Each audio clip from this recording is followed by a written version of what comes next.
CFFC 134, another interview coming ahead of August 16th UFC Fight Pass. This time, Lindsey Jones, undefeated with CFFC. So, Lindsey, how we doing, man?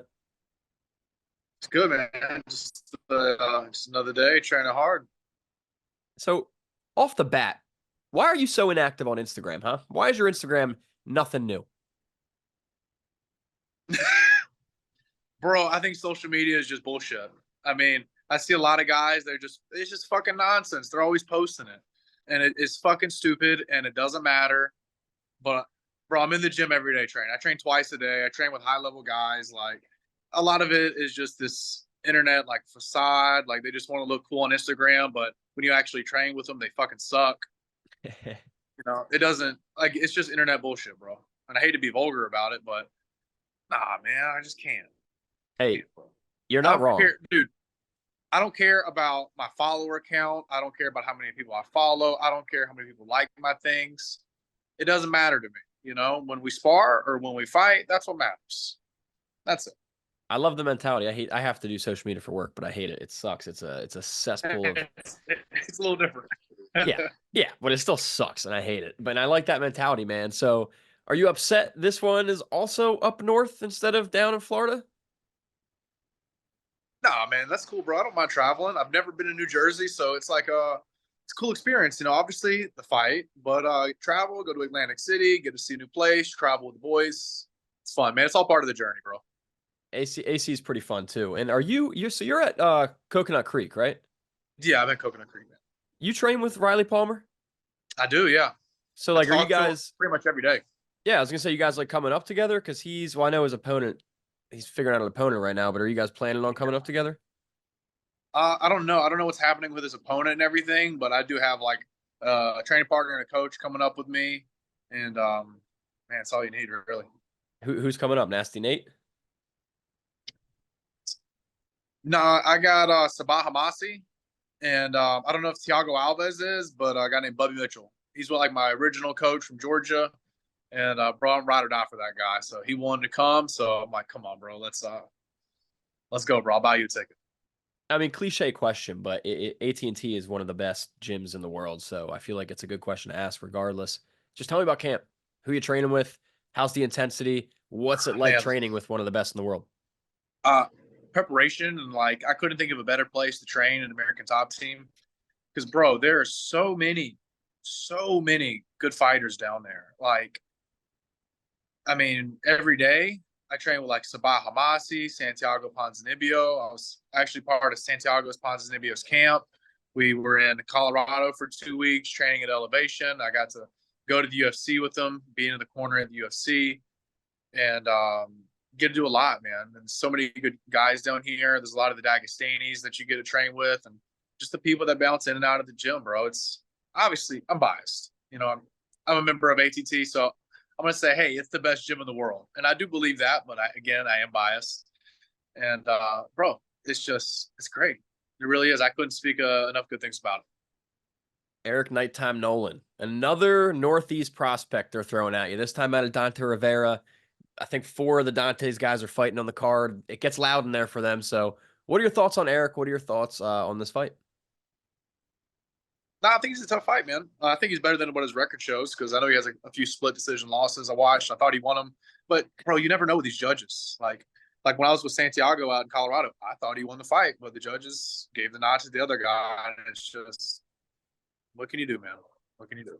So And when you look at styles, I see Nighttime fairly regularly just because we're in the same area ish. I've noticed he has become much more technical, much more honed in lately in his fights. So I'm just wondering, like, how do you see Eric and yourself going? What kind of fight do you think it's going to be?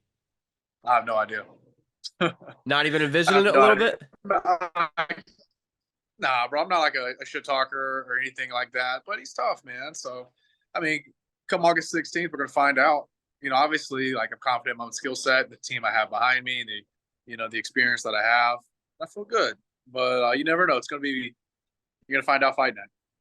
And then again, it doesn't have to be shit talk, but I'm No, thinking. I'm not that guy, bro. No, no, I know. But I think tomorrow or later tonight, I'll check my schedule. I'm interviewing Eric. So, any message to relay?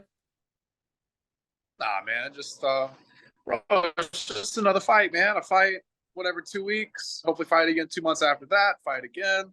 Just part of the journey, bro. It's just literally like, I'm getting a little older now, and I've been fighting since 2013. And bro, it's just another fight, man. And this is all part of this journey that we're on. And I'm just trying to fight and, I don't know, make something out of my life. This is my chosen path. So that's what it is. Now, if you get a win, do you take that mic and maybe make some noise about a potential welterweight title? It's vacant with Cage Fury. You guys are two top prospects. Could this be a title eliminator? Bro, I haven't. I'm gonna be, dude. I gotta be completely honest. I haven't even thought that far. I didn't even. I That's didn't what even I'm for, know it bro. was a vacant title. Bro, you gotta keep me in the loop with these things. I didn't even know, man. I thought there was probably a champion and shit, bro. I didn't know. I was just like, hey, another fight. Win this fight again, make some money. Try to pay my rent. you know, Yeah, that was all I thought so far.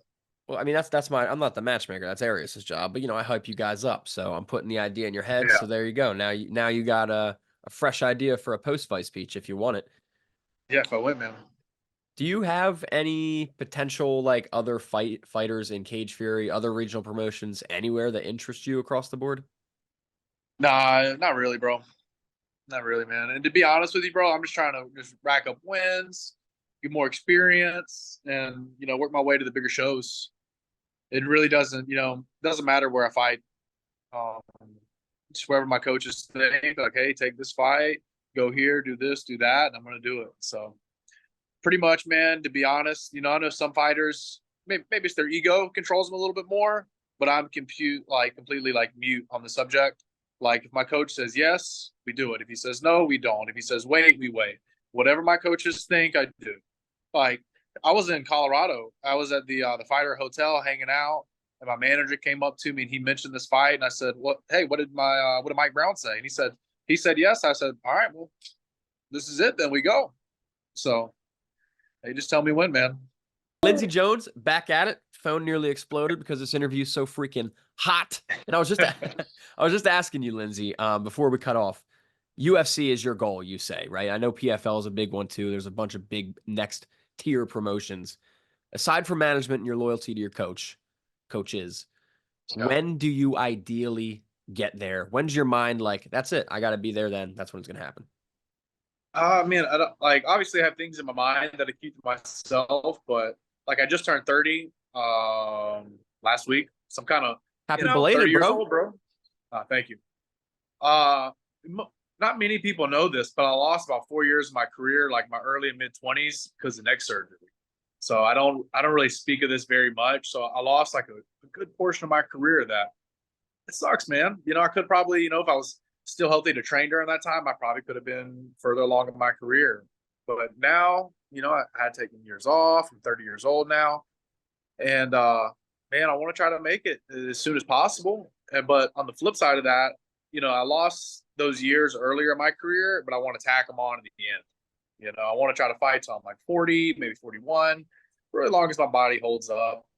And man, but I guess back to the UFC question, I think I just got to win fights, man. Just keep winning, and good things will happen. I don't try to overcomplicate it or go too much on social media, as you can see from my Instagram. It's just one of those things, man. Just win fights. I think good things will happen.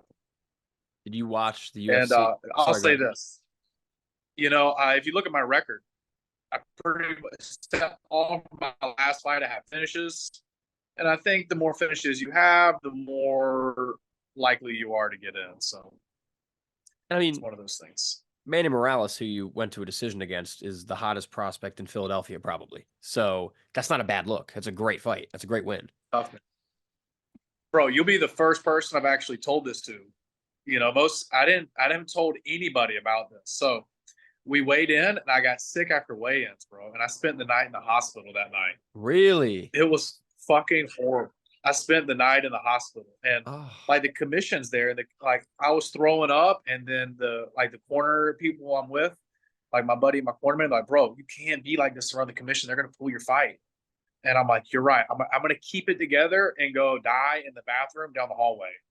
And dude, I'm throwing my guts up. I'm literally, bro, I thought I was gonna die. Like I hit well below 170, and they take me to this hospital. I think it was Jefferson Hospital. Yeah. They take me there, and what a shit show that was. You know, Worked out okay, but geez, man. yeah, dude. It just I remember in the fight, I was like, oh man, I felt so bad. I felt like my feet were like cinder blocks. But hey, man, I got the win. I got a decision win. It'd been nice to get a finish. But I don't know, bro. It's the fight game, man. It's the fight game. Adversity, brother. It's a great story. And that's what they say. Adversity pays off. And so it did. And my last question, Lindsey, did you watch Bilal Muhammad and Leon Edwards? I did. I was at actually at work, but I did get a chance to watch it while I was working, which is it's kind of a lot, but I did get to watch it, man. Were you expecting that, or was that a surprise? I was not expecting that, to be honest with you. I didn't expect Bilal was going to be able to close the distance like he was, put the pressure, and not only put the pressure on him, but take him down and hold him down.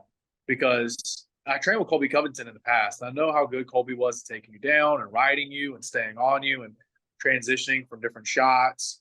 And Colby wasn't able to do that. Mm-hmm. You know, Colby was I believe he was an All-American. I don't know if he was fourth or fifth. Colby was a very accomplished collegiate wrestler. And to see someone, okay, MMA is different than, you know, regular wrestling, but to see someone be able to implement their game who wasn't a collegiate wrestler like that and take Leon down, hold him down, take his back, very impressive. Very impressive. Now, I will say this: I was working, so I didn't really get to watch the fight too well.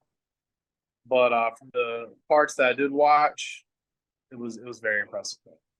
Yeah, Bilal looked great. I actually bet Bilal. I was expecting it because 6 underdog bets in a row on Bilal is going to do the trick. So he's just not going to stop winning. They Or you hate him. probably made some money. I bet like 20. I mean, I bet like $20, bro. Come on. I'm not making someday. Gotta up that bet, bro.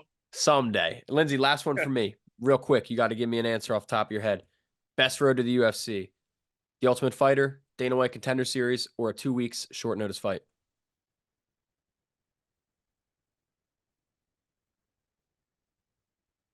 Tough one, man. I'm gonna probably say the Contender Series or the 2 week short notice. Because, bro, I'll tell you this: I'm game. But you know, I might not feel great. I might go to the hospital, but I'm fucking game. I'll show up. So, you know, 2 weeks Contender Series. Those are both cool. Do I want to stay in a house with other dudes who I probably don't like very much for 6 or 8 weeks? I don't want to do that. Will I do it? I'll do it.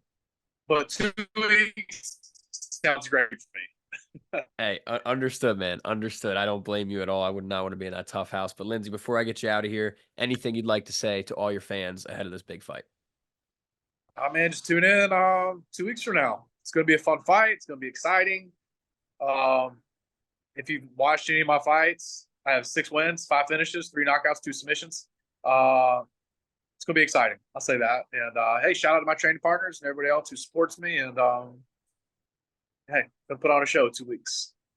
100% fight of the night contender right here. Eric Nolan and Lindsey Jones. CFFC 134 UFC Fight Pass. Better yet, come join us in AC. Lindsey, thank you so much for your time, man. And best of luck, best of skill. I will see you at weigh-ins. Hey, appreciate it, man. Take care. All right.